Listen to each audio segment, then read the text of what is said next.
Creatives, community, kind folks out there, hello. It's RPG with DBJ. Welcome. We are going through our demi-daily deep dive into the characters from Game of Thrones. And today, we're going to talk about Jaime Lannister. We've done Cersei yesterday with kind of with a little fit and start from YouTube.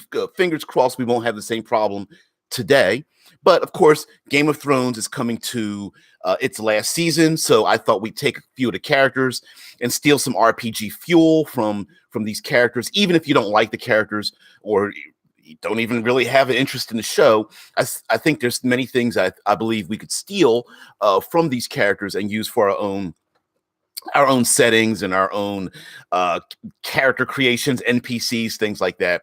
And so I thought we do a few of these characters, and apparently, by virtue of accident, we're doing the siblings of the Lannister family. So today we're going into Jaime. So let us start with a very general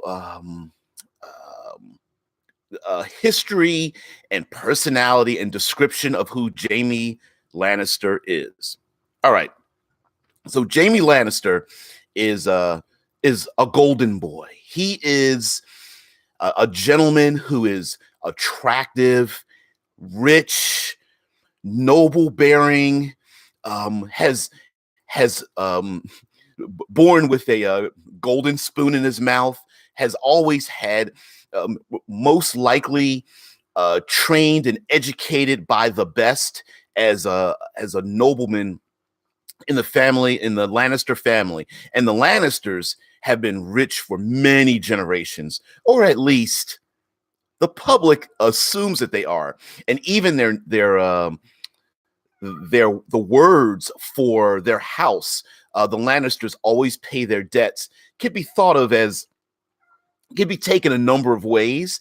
One method of they always pay their debts is always paying their debts financially. Hey, we need to borrow something or whatever, or we're asking for a favor or something of that nature. Hey, we've got the gold. You guys don't have the gold. We've got it. They also pay their debts when it comes to punishing those that work against them as well. And Jaime Lannister is one of the brilliant strategists and tacticians when it comes to war and taking down their enemies. Also, Jaime also has a specific background. Okay, so not only is he one of the best swordsmen in all the lands, attractive, chisel-chinned, golden-haired, just basically looks at the ladies and they go all at Twitter. He's known as the Kingslayer, right? And as Zevron says in the chat, how often have we heard of a Kingslayer in RPGs? Usually is an infamous assassin or criminal, not an honored knight. So Jaime, along with being this golden god of an individual for the common man, has gained the title Kingslayer. And on a personal note, and most of the public does not know this, or they might suspect this, but there's no evidence of it. Jaime was put in a position as being in the King's Guard, and his job was to, and the job of every individual of being the hand, is that no matter what, his job is to protect the king and to perform any action that king orders them to do. If they order them to protect my life, of course, by virtue of being the king's hand, you protect the king's life. That's what you do. If the king says, I want you to kill enemies of the state, that's what you do. But sometimes those individuals are told to either by action or inaction to perform certain acts that they may feel would be dishonorable. And so the Mad King was going to use a method of a wildfire, dragon fire, basically. And it doesn't matter what the MacGuffin is. The Mad King was going to kill everyone in Westeros, or at least the majority of the population that he could, of being completely paranoid. And so Jaime was put in a position of like, well, what do I do? Well, he kills the king. And of course, no one sees the situation. No one sees the turmoil in his head. All they do is they come into the throne room and they see that Jaime's sword is in the king's back. And so he's been known as the Kingslayer. So Rickard says in the chat, they still use the title as a jab, not an honorific. And absolutely. So now Jaime is living with the title, the Kingslayer, because he basically killed the king. One of the most dishonorable things to do ever.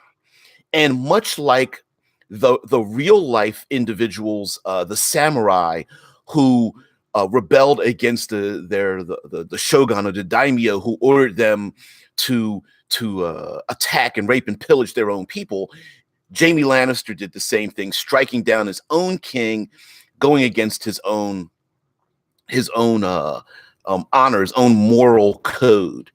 And since that point of time, it seems like he's, after crossing that line, has not had much trouble afterwards crossing that line ever again.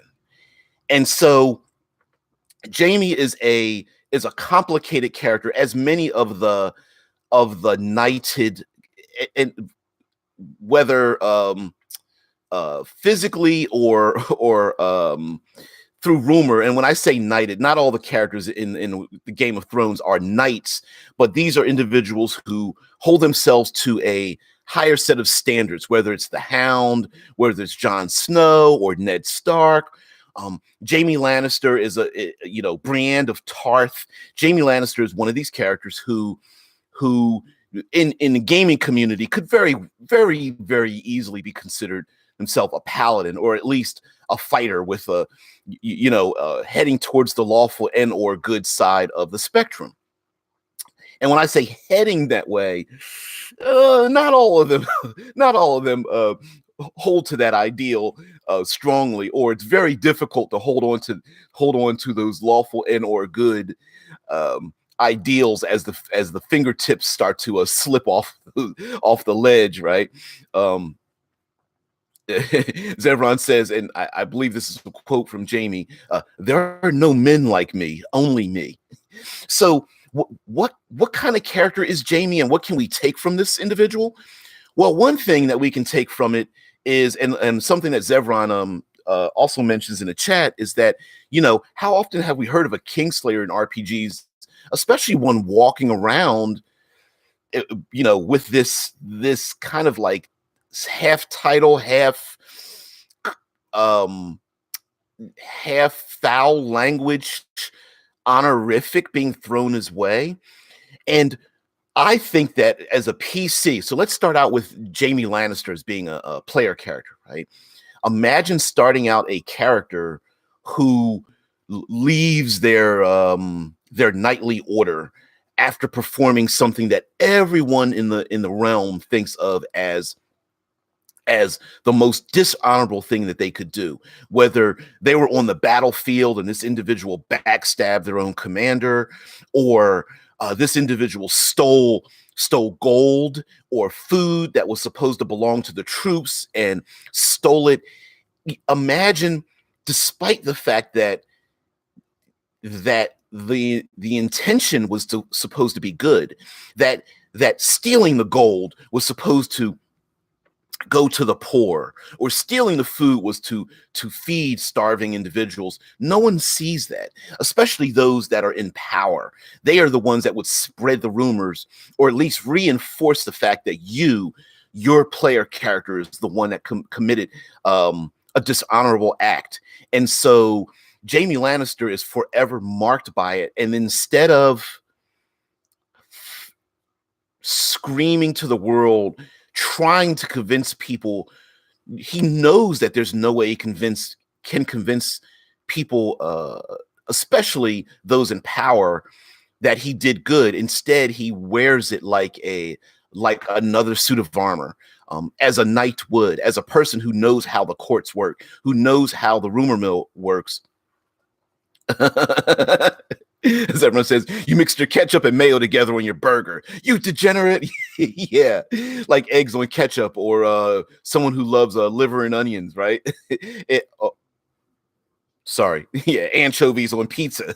That kind of thing. Here's an individual who it's very difficult for those of us in our day and age to not scream to the world that they are being uh, that rumors are being spread about them, that they're being mistreated, that they don't know the whole story. Yet here's a character who could in many ways sit down with people and say, listen, here's the reason why I did these things.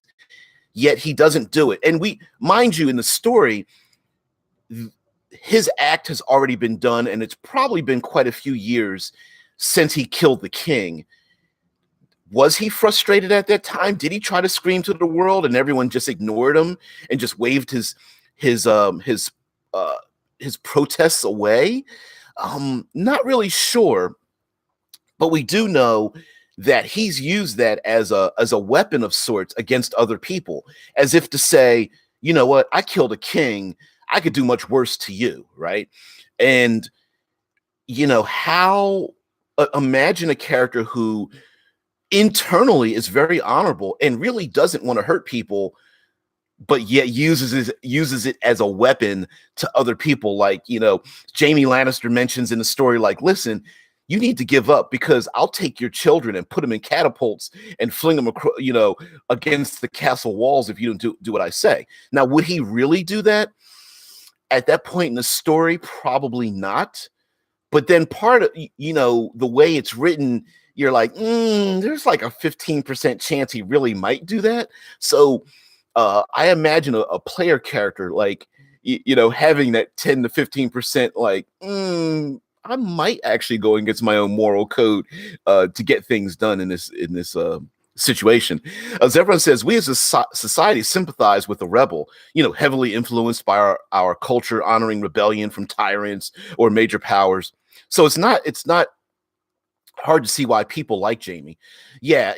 And now we're going to talk about some of Jaime's actions within the story, depending on where you come into this character. But yeah, definitely we tend to be a culture that in our own culture, we like to epitomize the downtrodden, the rebel, the one that stands up against tyrants and stuff. So yeah, I definitely agree with you there, Zev. Rickard says, much like the 47 samurai committed seppuku because what they did was dishonorable, though good. The same thing goes for the Kingslayer. It had to be done, but he shouldn't have. But he should have done it. And in many ways, the thing about being the difference between honor and justice and law, and being an evil individual is the guilt, right? Good people and evil people very often can commit the same atrocities. Even it's the good person that feels the guilt, and it's the good person that suffers the PTSD, the trauma, the this isn't what a normal person should be doing kind of thing. So it's not necessarily just committing the act, it's committing the act and then living with the ramifications of committing that act. And I think in some ways Jaime is still trying to live down that act, and almost like a martyr of sorts. Like, yeah, I did it, and no one else should have been the one responsible for doing it because it was my job to do it. Much like the Starks in many ways, the Stark family, I don't want to delve too much in the Starks, but many times the Starks' honor has put them in a position where they do things that are very seemingly dishonorable, but doing it in a manner of, no one else should bend the knee, I should bend the knee to, Aegon the Conqueror, or no one else should lie about, protecting this child so he doesn't get killed. So Ned Stark is like, I will be the person that lies and says that this will be, a child I had with some woman on, after leaving home for months or whatever, years for going into battle or something, right? So Zevran says most player characters or NPCs probably would agree with what he did. To save the nation, the king had to die. But to Jaime, all he was his oath. What is he as a knight if his word meant nothing? And imagine playing a character. Imagine the psychological harshness it would take the player character who constantly has something like that thrown in their face as an FU, knowing that they did what they did because of their honor. And Jaime very much is a gentleman who's like striving to gain his honor back. And I believe in the stories, in a way, he's not necessarily trying to gain his honor back through the public. I don't think he really cares about the public so much. I think he wants to be seen by those in his same strata, by other knights, I think he wants to be seen by them as him being honorable, right? Brienne of Tarth, explaining to her what it is that he did. The Ned Starks of the world, right? Like, hey, I want to go up against you. I want you to understand what I did. I don't care about these other people. I want to, I'm a warrior. I'm a knight. I want to fight and be defeated. I want to be killed by another swordsman. I don't want to be, poisoned or die of old age. This is the kind of individual he is. Now, Jaime, in many ways, I'm going to relate Jaime to, drum roll please, Superman in the Westerosi world, right? He's attractive. He's got all the stats, right? He's got all the physical stats, like in Dungeons and Dragons. He's strong, he's fast, he's very tough. He's a pretty intelligent guy. He sees dangers coming from far away. He's pretty wise. He's got a lot of charisma. He's got the high stats, right? He's not sitting on any, from my point of view, he's not sitting on any 10s or 11s. He's up there, right? He's got all the stats it takes to survive in the world, whether it's social or economically or physically, and even playing the Game of Thrones. He's got some skills in that. Maybe not the highest regard. He's not top 5 or anything, but he's got enough. He knows enough to say what's necessary to keep himself alive when it comes to bargaining and lying and cheating and threats and that kind of thing, right? So what's his kryptonite? I'm relating him to Superman. So what is his kryptonite? Well, we've got a couple of those. I'm going to go into that in a minute. I'm going to go back in the chat. Zevran says, I believe this is the true purpose of an Oath of Crown Paladin. While many say Oath of the Crown are the sword soldiers of a king, their duty is to their people and protecting them at all protecting them, basically from all threats. Rickard says, I mean, he was still allowed in court even after having killed the king. So yeah, you make a point there, Rickard. You make a point. Zevran says, I don't know, DBJ. I don't remember Superman having kids with Supergirl. That is, ooh, that's pretty nasty. Superman, standing behind Supergirl, lifting up her skirt. Maybe that's a pretty bad incestuous image. Although I think Supergirl is his niece, so maybe that's more of a Jon Snow, Daenerys kind of thing.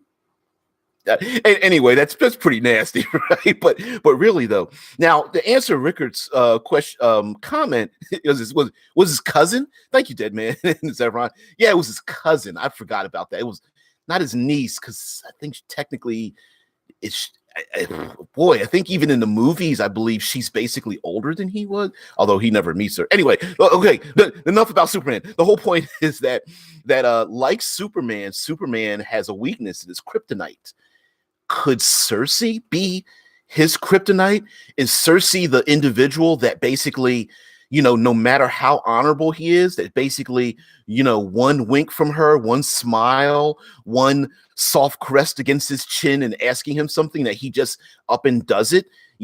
I mean, when he pushes Bran out the window and he basically looks at the camera and he says, the things I do for love, is that like his is that his weakness? His sister is his weakness that will make him compromise himself before he thinks about what he's about to do.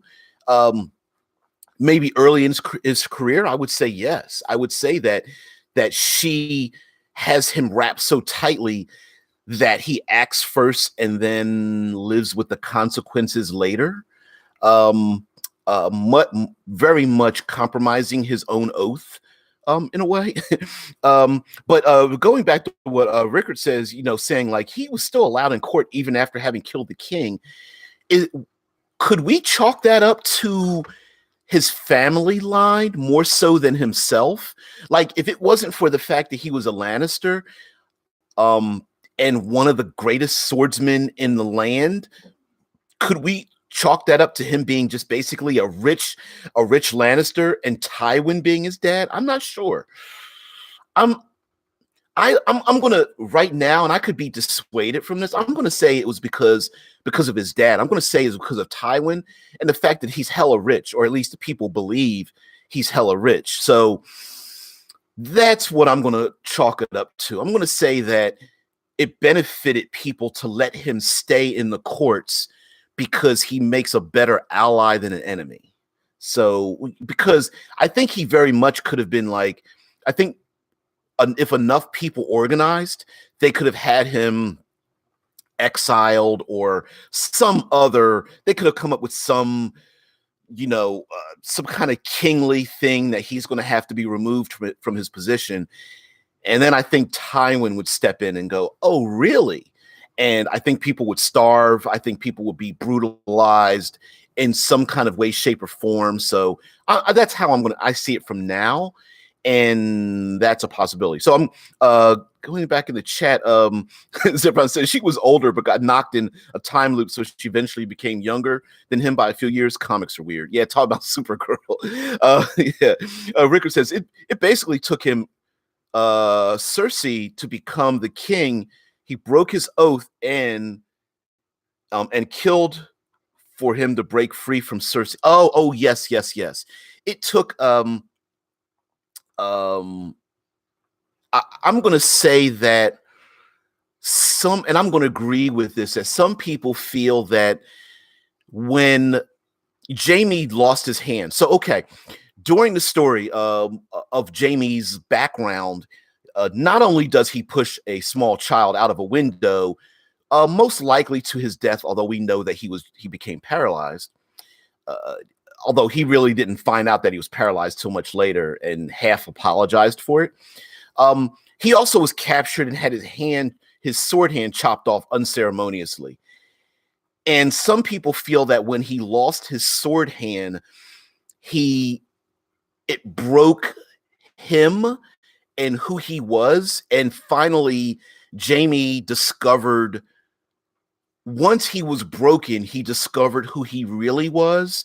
And then the hold that Cersei had on him kind of began to fray.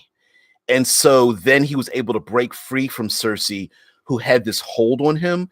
So I think early on in his life, probably preteenish to teenage years, Cersei really wrapped him around her finger, really looked at him as well as a golden god, as her golden rod, as it would be, not wanting anyone else to take him, maybe because the other young girls were all like, ooh, it's Jaime. And she probably looked around like shit, I don't want him being with these other women. I'm going to keep him for myself. So not sure whether she actually loved him, half wanted to use him. Kind of weird. But anyway, yeah, incest is kind of like that. If you have to make a comparison for incest, don't have many things to compare that to, but yeah.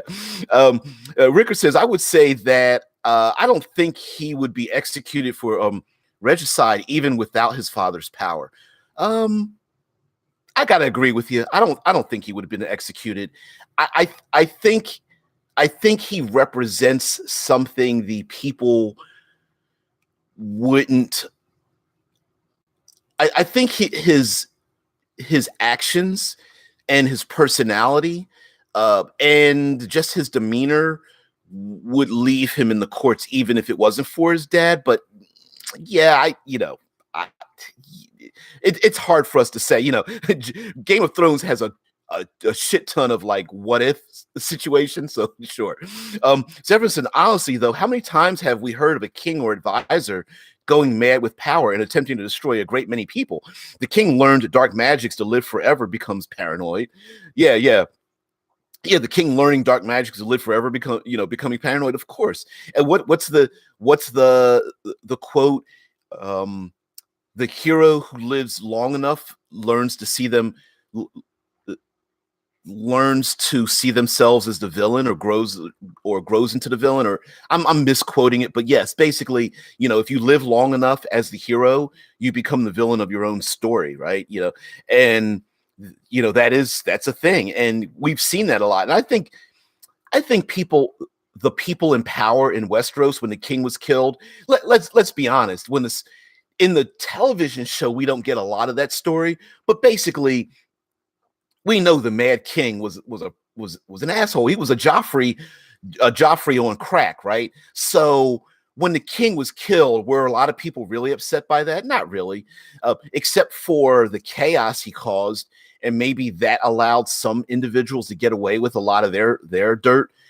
Were people really upset Jaime did it? No. I think the only thing was that when Jaime did it, he became when something is or someone is unpredictable, I think there's a fear. So I think when Jaime did it, I think that people underestimated him. And I think once you underestimate someone, it's hard to get a read on them. So I think that's the limitation of why people were just like, oh, he did that. Wow. Who knows what he might do next, right?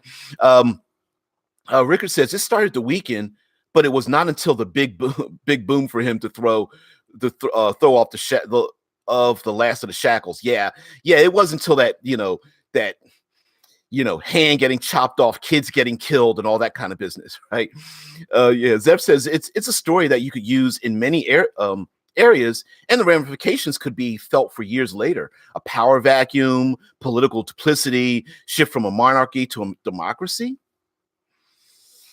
Yeah, I don't know if democracy, especially in Game of Thrones, I don't know how soon we can get ourselves a democracy. It'll take a lot of pressure to do that. But yes, I agree with you, man. Power vacuums, duplicity, assassinations, and that kind of thing. Hell yeah. I would love to. I think that would be a great game starter. A player character or a few is responsible for the death of the king, and then the story starts with them being blamed for it, whether they did it or not, or whether they did it by inaction. And then the kingdom falls. You have, of course, the battle, the Game of Thrones, the battle for the throne, and then the PCs are thrown into this chaotic mix, and they have to decide who to side with, if anyone. Everyone's blaming them for, like, if you're not for me, you're against me. So yeah, I think that would be a great setting to put the player characters in. Rickard says, I will concede that he would most likely be relegated to a minor bit part rather than a major player at the courts. And I see you're saying that if it wasn't for his family name, and specifically Tywin. So yeah, I could see him being kicked down.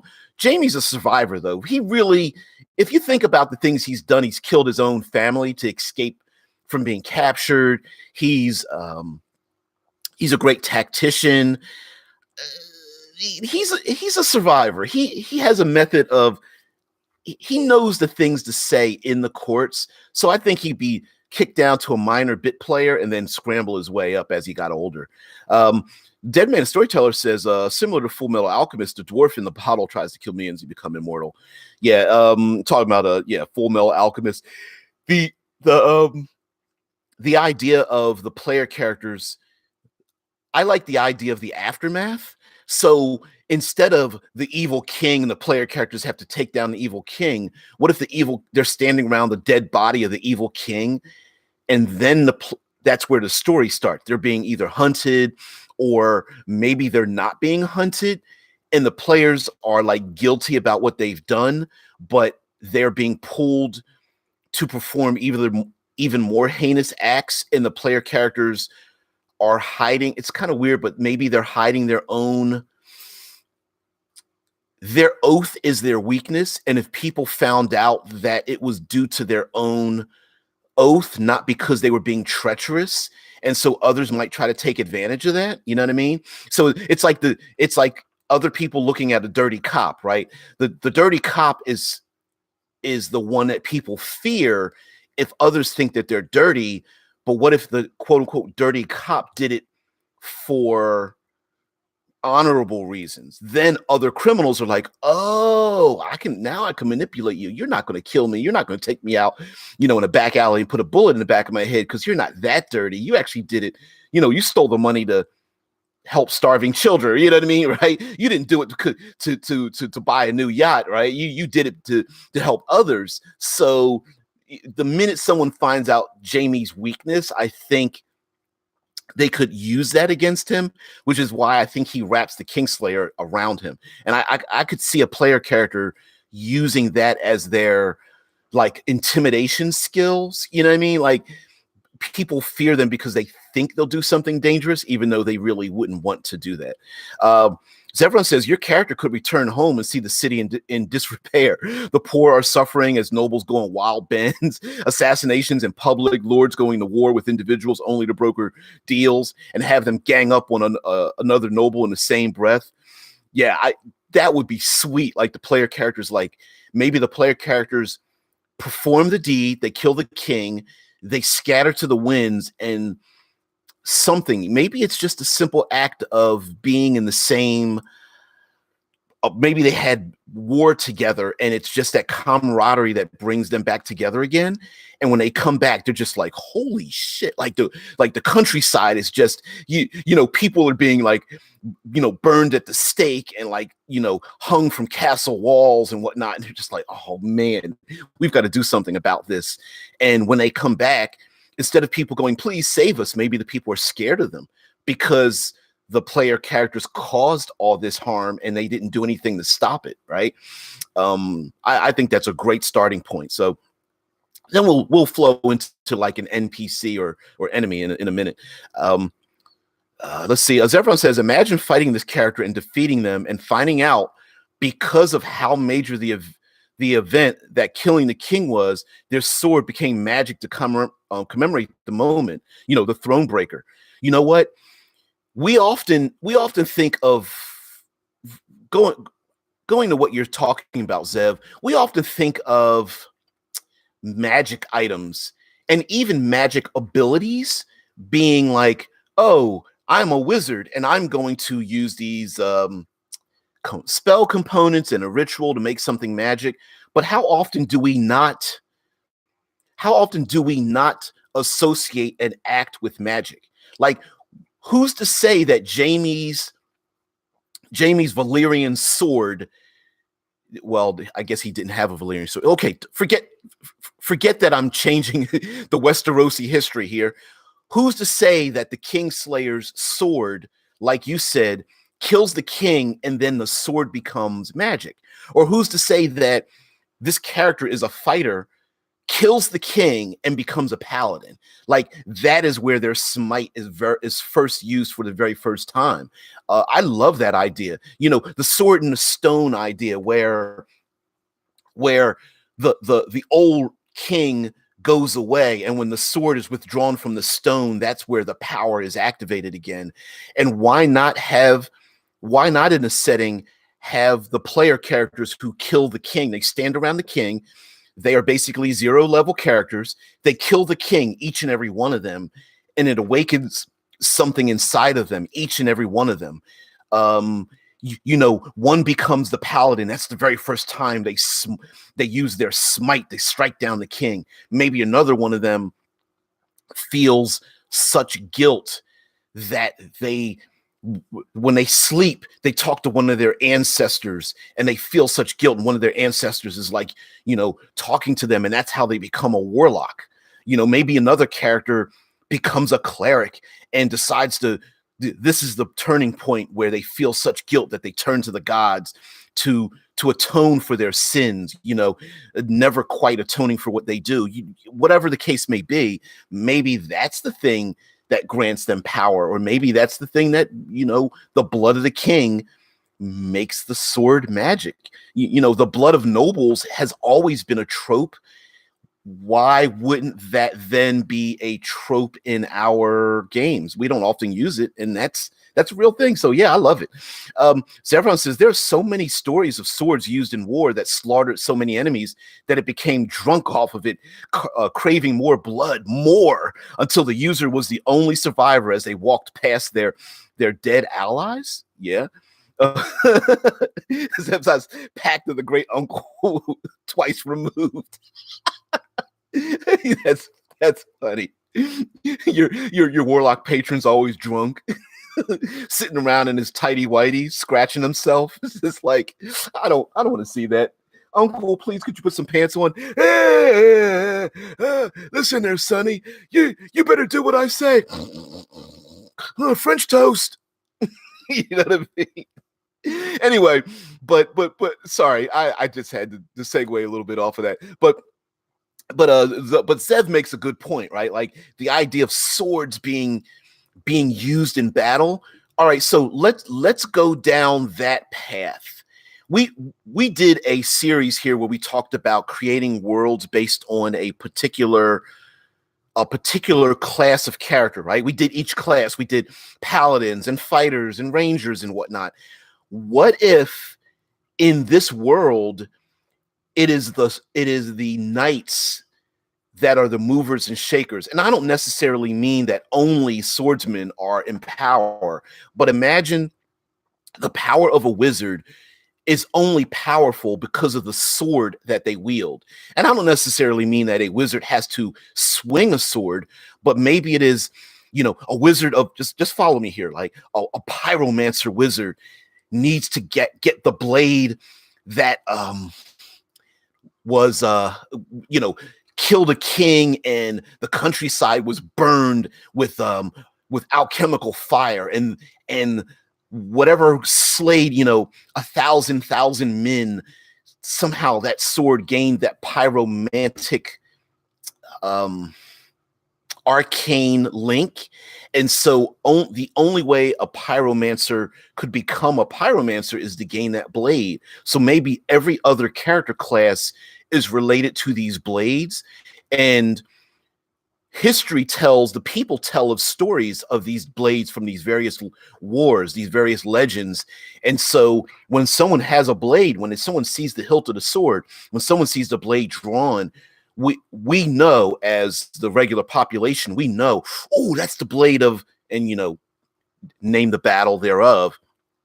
And then we can decipher from that blade who that person is, where that blade was taken from, whether it was stolen from a crypt, whether it was passed down from generation to generation, whether it was handed to the bastard son of a great noble, whether the queen mother took the sword from her husband after he was assassinated, and so now the queen mother has the poisoned blade of the ancients or something. Like that might be a trope, a signifier in a world, almost like a banner of sorts. So that would be kind of cool. Almost a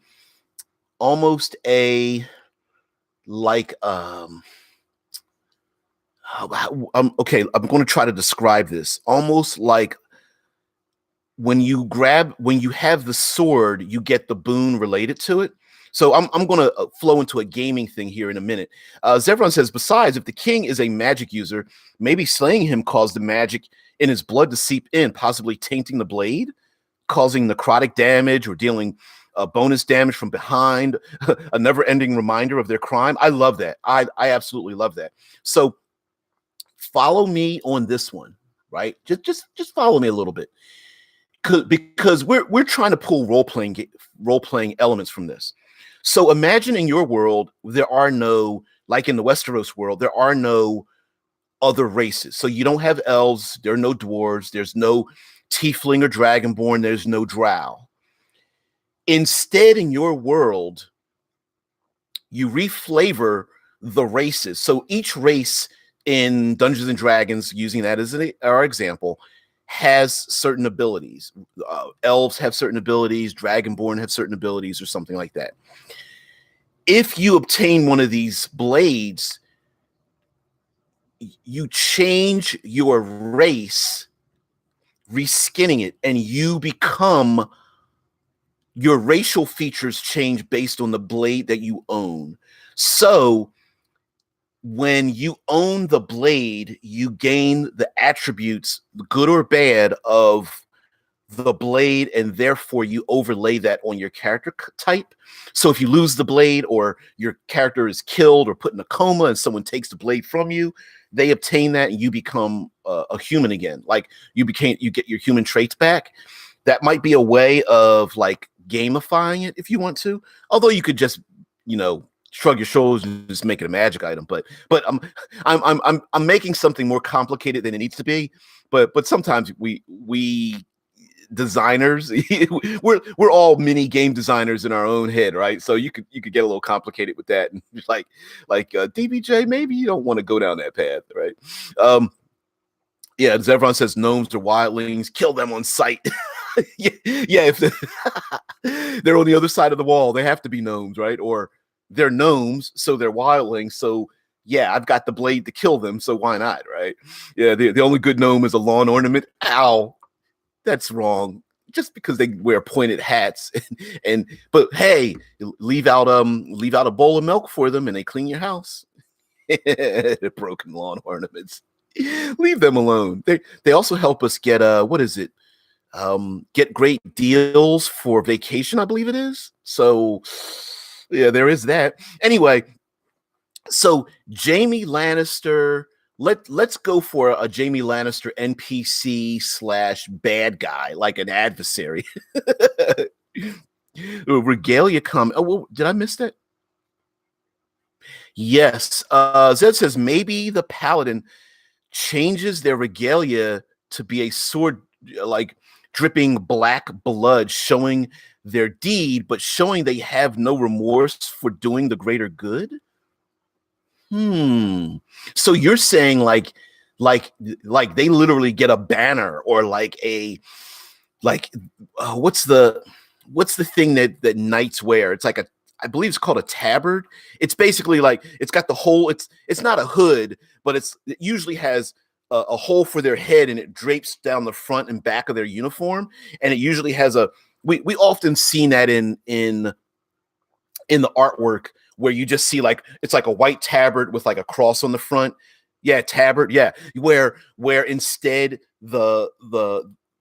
this character puts their act on the front and back of their tabard, wearing it almost as a symbol. Like when people see it, everyone's like, "Oh my god!" They like turn their heads, they bow down, they lower their eyes because they're like, "I don't want to be killed by this person." You know what I mean? Yeah.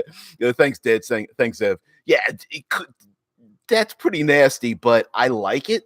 I like the idea of this person embracing the sword dripping the black blood after killing the king. Even if the people know that the king was a mad king, maybe they feel the knight is kind of taking that madness with them. Like, oh, that's the sword that killed the mad king, and when he draws the sword, it's actually black. That'd be kind of different. Even if, could you imagine the game master just saying, or the dungeon master going, "Hey, I know you're playing a paladin, but by the way, I'm changing like 3 of your spell choices, right? One of your spell choices is going to be darkness, hellish rebuke, and I don't know, entangle, but your entangle's like black tendrils or something like that, right?"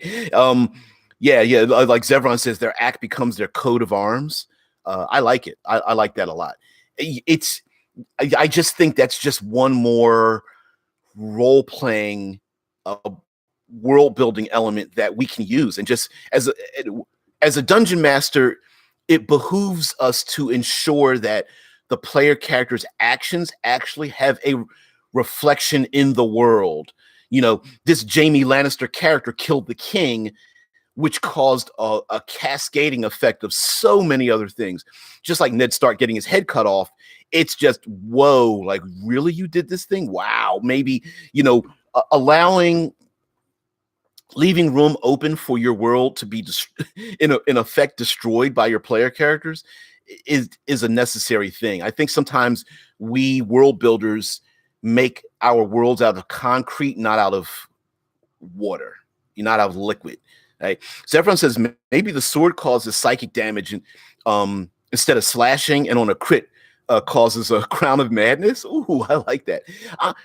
I would tack on psychic damage. You know how the new magic items, like if you strike something with like a flaming sword, it does slashing and fire damage. I could see a slashing and psychic damage, like the slashing and necrotic, slashing and frost damage, cold damage. I love that idea. And on a crit, like you said, it causes crown of madness, feeble-mindedness, blindness, deafness. I love that idea. And these, you could also, like 4th edition, you could also make these blades grow. So as the player character gains levels, they unlock the sword's abilities, just as a player character gains more class features, the swords also grow with them. And it may not be that the sword itself is growing. It could be them embracing the act of what they did to cause the sword to be enchanted in the first place, right? It's I killed the Mad King, and by embracing the Mad King's blood, almost, the sword, it causes the character to embrace the madness themselves, and that might be a thing. I like it. I like it a lot. I really do. I'm loving this. So, all right. So, like Zeph says, some say when foes are struck with the black blade. I got to read this a certain way. Here we go. Some say that when foes are struck with that black blade, they hear the screams and mad ravings of the Mad King. Those who survive mother the same paranoia. And I like that. I like that a lot. I like that a lot. And maybe by accident and on purpose, this character is leaving a trail of madness behind them. Oh, maybe the character themselves are creating the adversaries they later on fight as they gain levels and travel. So the madness creating creatures of the world, the Umber Hulks, the creatures that charm and cause other madness inducing effects, maybe harpies and sirens, but kind of slightly reflavored as like madness and ravings and stuff. Mind flayers, yes. Maybe the player characters are creating them. So instead of mind flayers coming from another world, maybe they are like, maybe mind flayers are chest bursters. So the player character wounds someone, that the wounded person starts to get like gangrene wounds, and instead of the gangrene, this squid-like thing bursts from their chest and scrambles and like leaves a nasty slug-like fluidic trail, and that grows into this other strange thing. I mean, I don't know how. Once player characters find that out, they're just going to try to kill the mind flayers as little tadpoles. But that could be a thing, right? That what a way to create a world. What a way to create a world, because the player characters themselves created the enemies that they're the ones that they end up fighting later on, man. That's pretty nasty. As everyone says, why do I only get interesting ideas in the last 5 minutes? Isn't that the thing? Don't we all? Isn't that the thing? I almost want to tell people that come into these chats, like, or even see these videos, like, listen, just go to the last, like, forward to the last 15 minutes, and there you're going to steal all your stories and stuff, right? Oh man, that'd be nasty. Like the player characters killing people, and you know the ones they kill rise again, not necessarily like skeletons and zombies, but like as ghouls or trolls or something like that, man. Wow. Well, Dead Man does point out, still got about 10 minutes. Rickard says, hate to be that guy, but squirrel. Right. All right. So come on, we got 10 minutes. Dead Man brings up the point. We got 10 minutes. All right. Jaime as the bad guy. Jaime as the NPC, adversary, not necessarily big bad evil guy, but NPC, right?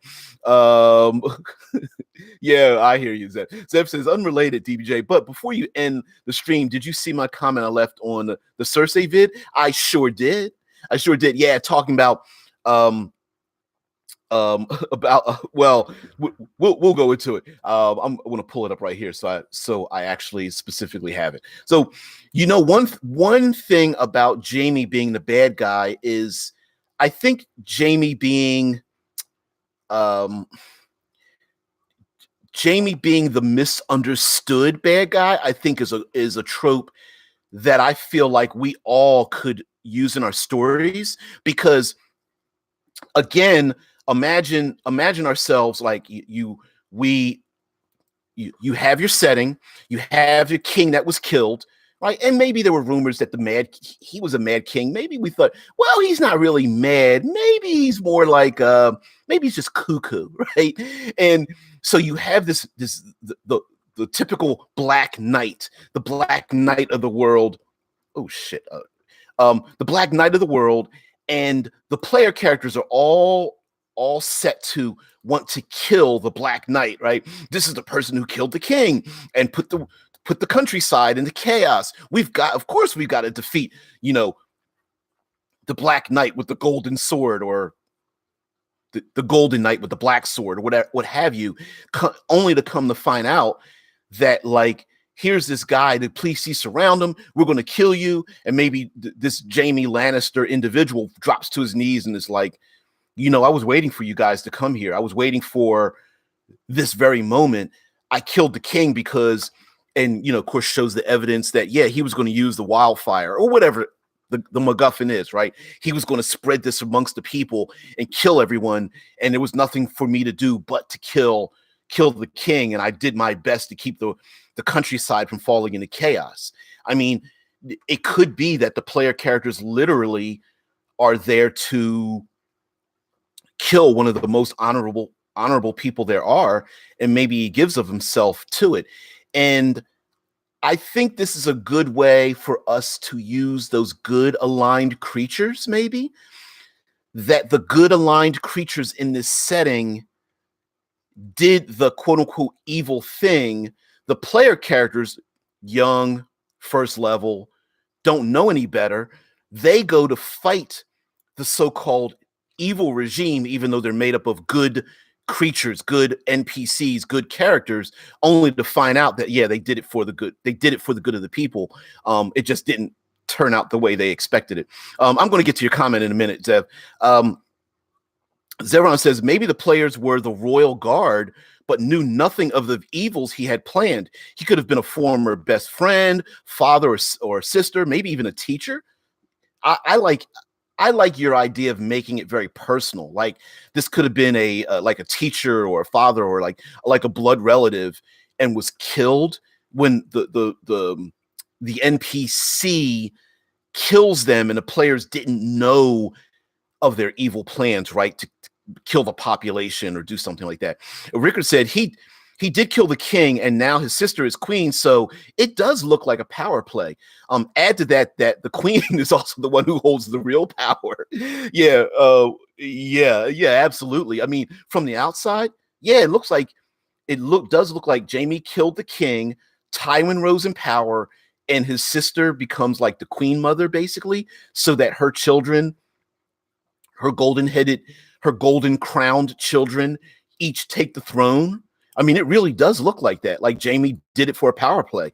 And as a side note, really, he actually did do that. His intention wasn't that, but Tywin and Cersei twisted it that way. So why not, right? Zevron says, and now you as a player, you as players debate, can you kill your brother, your sister, your teacher? Do they truly deserve it? But what does that do to your honor? And I love that idea. I love what you just said there. You specifically said something there, Zevron. You said, now as you players debate, right? That's where you as the DM, the GM, that we, when I say you, I mean me, and then when I say me, I mean us, where you create the situation, you put it in the player's hands, and you just sit back and fold your arms, like, go for it, whatever, make debate it out, argue it out, like, let that be the thing. Without debate, without conflict, there really is no story. That's why those of us that used to watch daytime soap operas, right? It's like daytime soap operas are corny, but they exist. Soap operas used to exist in their form because it was constant conflict, because there was constant drama, because people didn't agree on things. And what a great starter, where one of the player characters is like, that's my dad. Like, what are we supposed to do? Are we supposed to kill him? And, well, no, that's my sister. That's my younger brother. Maybe that's one of my children, right? Maybe that was my wife or husband, and I've got to go against them, make a rebellion against them. I mean, but I really can't bring myself to kill them. That would be kind of cool, an idea as well. Deadman says the final season starts next Tuesday. Yes, it does. Yes, it does. Thank you for but I'm going to read your comment here, Zeb, and I'm going to go back to your comment in the last video with Cersei, because it kind of links together. Zeb says, I did this same story a month ago in a Wild West setting. It was a 20-minute debate. The players eventually couldn't agree to killing the sister and exiled her. I love that. I love that. And yeah, right? Like they couldn't, 20 minutes of arguing, couldn't agree to kill her, and then exile her. And what does that mean? Story, right? She's exiled, and what happens to her when she leaves? Does she get killed? Is she on the run? Does she learn survival? Does she come back pissed off? What happens? Does she become a spirit, a vengeful spirit of the dead? Does she gather an army of her own loyal people? Does she forgive them? Who knows, right? Rickard says he was part of the group who was raised, quote, by the king, but while the PCs were not part of the court life, so they hadn't seen the king since way before he started going mad, and it all looks pretty shady. I love that. I love that idea. Like, yeah, the players were part of it, but kind of like on the outskirts, maybe pseudo medieval time, right? There was no internet, so maybe the players grew up in a distant land, 10 miles, 50 miles, 100 miles away, so they heard some rumors, but all of a sudden, king's dead, queen takes power, the knight, of course, killed the king. He's got the dethroner's sword, the kingslayer's sword. Player characters are like, what the hell? We're going to have to go after him, right? Maybe agents are sent after the player characters to kill them, even though the Kingslayer didn't do it. Maybe the queen did it instead. And so maybe the player characters discover on the outside, they think, oh, the king was killed. That was my dad, and I've got to stop them. And then they find internal strife. He's like, ooh, I have plans for her. Oh, Zev says, I have plans for her, the exiled sister. Now, Zev makes a comment that says, I have a scene planned for a character like the Oath of Conquest bard Cersei from yesterday. And it says, it's like that scene from the show where she ordered a guard to kill Tyrion. She used the spell command to try and kill the one opposing her. Before they strike the blow, she says, stop. Wow. She tells them to then kneel. They kneel. She then looks at the one opposing her, ordering them to kneel, and they do so. She laughs, saying, this is power. It would be nice to play that through as a PC or NPC. And you mentioned that about, where Cersei says power is power, and that, turning that into a mechanical thing where using the spell command where you give one word, kneel, no, kill, no, kneel, stop. What is that? Power is power. That would be sweet, to role play that out, like you said, as a PC or NPC, because how intimidating is that? That would just make me want to shit my pants, right? Like, so this woman is just standing there with these guards and like, no, kill them. And they pull their swords and they grab and get ready to cut their throats. No, kneel. and then player characters and everyone just kneels around her, like just drop to their knees. I love that. I love that effect. And imagine reskinning the spell. Shit. Um, Guys, I know you know this in the chat. What's the spell of bardic spell where you make fun of the person? You guys know what it is. It's not hellish rebuke.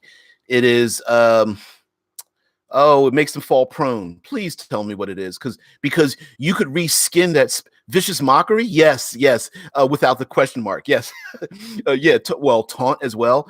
Vicious mockery, taunt. Erase, erase uh, the erase the barcodes, right? Erase the numerical thing on it. You know, erase the name, vicious mockery. What effect does that spell have? It is person fails save, they fall prone, right? You could name it anything you want. You could name it intimidating presence. You could name it all of, divine awe. You could name it, I don't know, arrogance personified, right? You can, these spell and class features, you can just take white out, because I'm old like that, right? Yeah, what is it? Tasha's hideous laughter. There's another one. Just erase the name. The spell doesn't have to have that name, especially in your own setting, or even for your own player character, right? Take it, use whiteout, because I'm old enough to have whiteout. You know what I mean? Erase all of that stuff, and then just name it the way you want to. I think that would be a sweet character. Just like playing a bard, making like the Cersei character a bard, or making this Jaime Lannister character a paladin. Just rename it. Hell, you could even, this might be going a little too far, but what if Jaime Lannister's really a rogue? You know what I mean? I mean, a rogue on paper, but the character is played as a knight. So, all right, hold on for a minute, baby. Love you. Have a good one. Love you. Bye. 4:30. Yep, absolutely. I'll meet you there. So, as everyone says, I have whiteout. I'm not that old. Well, I am.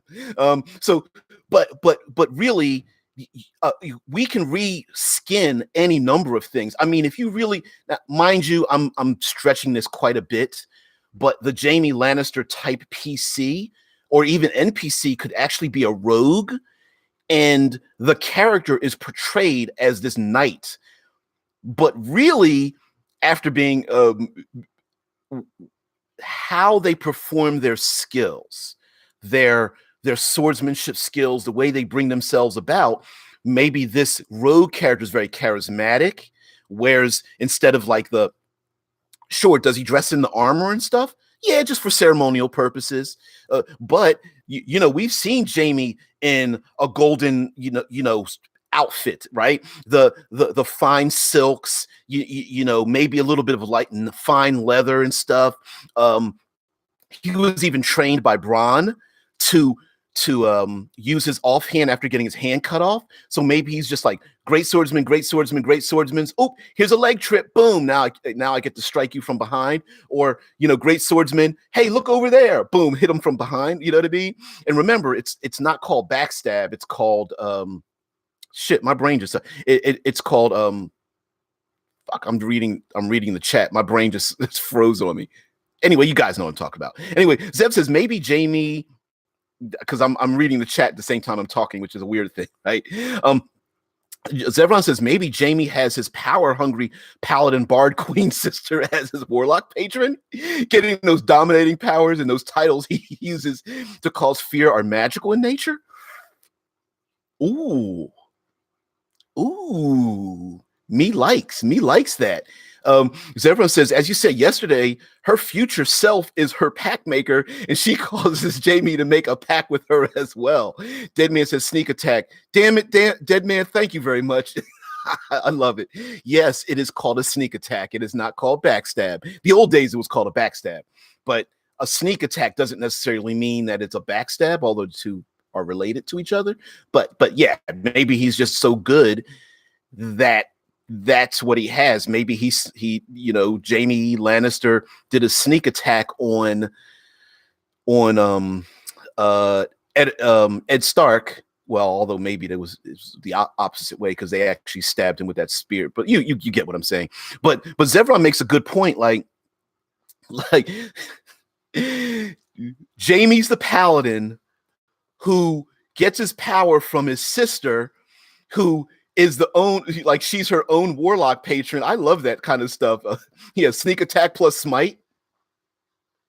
Yeah. Why the hell not, right? Just Nova damage. Shit is, it sure is, right? Yeah, I use my smite and sneak attack damage, and everyone's just looks at the player like, really, dude? Like, really? Yeah, I sneak attack him. Great. And you also split the throne in half as well, But anyway, you guys get what I'm saying, where you can rub off the we don't need to be so. If you don't change the game effects, you can reskin damn near anything. That's reskin 101, right? Where you can change what it is. And especially, how weird would it be? How cool would it be for this Jaime Lannister character to have his own sister as his warlock patron? Or here's a okay. I'm going to break really seriously break a rule here. Is there a rule against one player character being the warlock patron of another player character? Somebody challenge me on that. Right? Someone plays Cersei, who is her own warlock patron. Maybe she has dreams or meditative states or nightmares of herself in the future, of what the Oracle told her about what she would become, and the fear of what will turn out so bad. And then she is the warlock patron of her brother, her own brother. The pact of incest. Yeah, I don't want to do it, but she is so beautiful. She's my sister. Oh, it feels so good. I gotta scrub myself. Yeah. She's like, I want you inside me. Please, no, because I love it so much. Stop it. Yeah, the pact of incest. But I mean, now mind you, the player character themselves doesn't have any of the powers of the warlock. By virtue of them being in the game, they are the warlock patron of that player character, the other player character. And you have to have a ton of buy-in if you are playing the Jaime Lannister character, who, by virtue of being granted these powers, has to do what the other player character says. Why not? Why not? I think that's great. Fantasy Grounds College in the house, FGC in the hizzy. What's going on there, man? Are you Fat Ninja DM? Please tell me that's you. Please tell me that's you. Yeah. Oh man. We're gonna have to do another one of those Fantasy Grounds things again. We gotta do that again. Zevron says a patron just has to be an incredibly powerful magical being. At no point does it say it has to be a being like a demon or a celestial. It doesn't. Why? And again, Zev, I'm going to bring up a point you said. Why are our best ideas at the end of the chat instead of the beginning, right? But yeah, why can't another player character be the warlock patron of another player character at the table, right? There's nothing that says that. And let's say the player character themselves dies.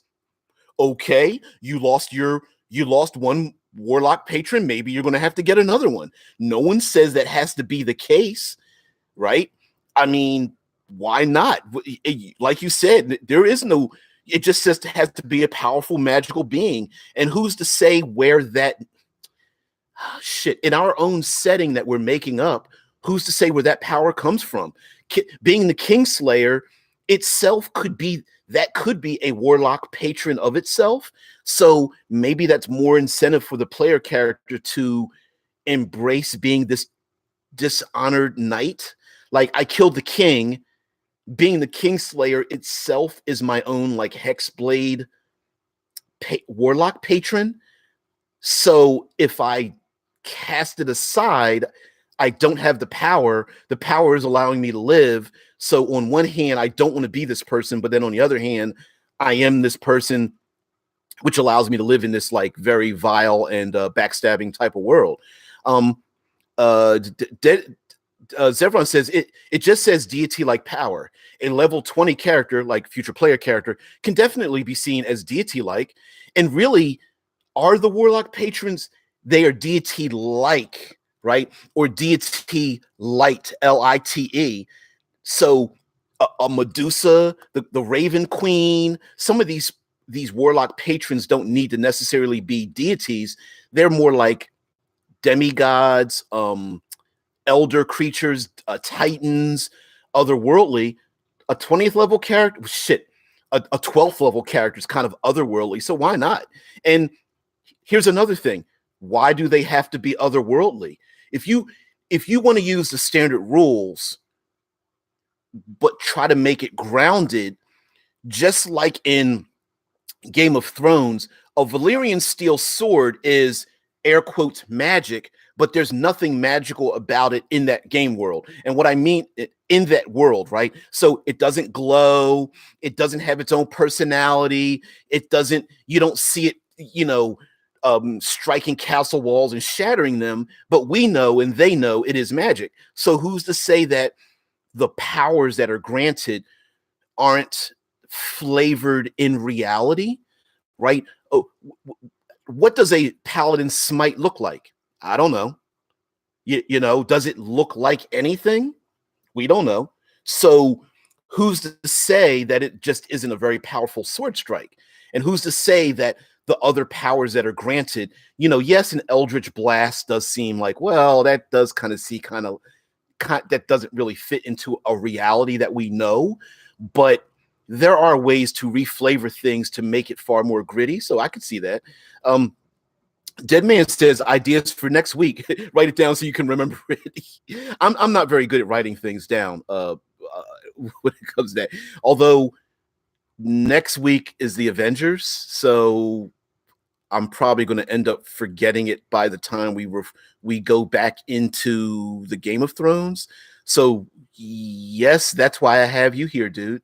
That's why you're like, my brother from a different mother, dude. That's why. Zevron says, pack to the backstab.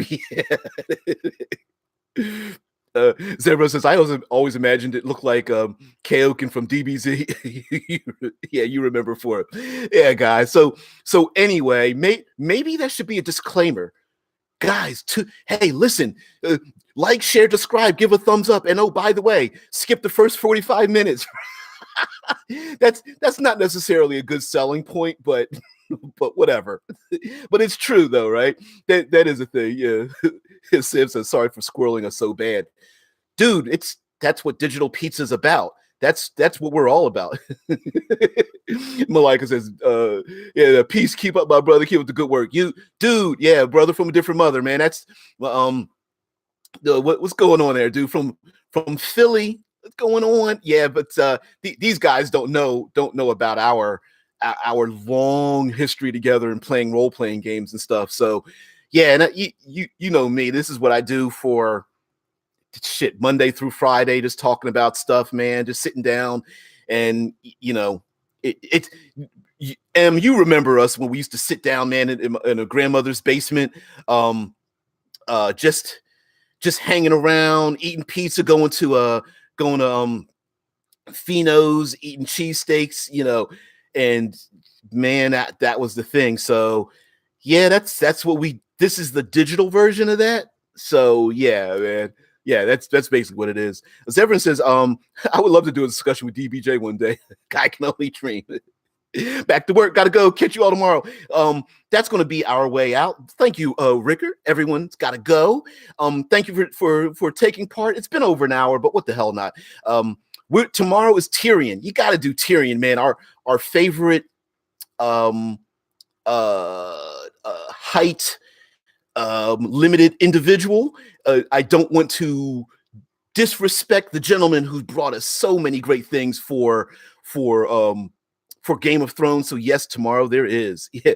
Oh, Deadman says there is voice channel on Discord. Yes, it is voice and video. Although I've never used video chat for Discord, or at least I've never used it like an hour. But there is video chat for Discord. Says it's the best half man.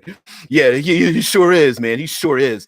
And we will definitely talk about Tyrion, the third child of the Lannister family. So guys, I will see thee later. Gotta head off to work. Thanks for popping in, dude. Fantasy Grounds College, thank you for popping in as well. Find me on Critical Hit Publishing for Facebook group if you guys want to pop in there. I'll probably throw up my email thing because I know I try to decipher what you guys put into the chat. You know that it's like I know the chat is terrible for communicating, which is why I try to like break it apart into its little intricate pieces. But anyway, guys, I'll see you guys tomorrow. Everyone have a great day. See ya. Bye.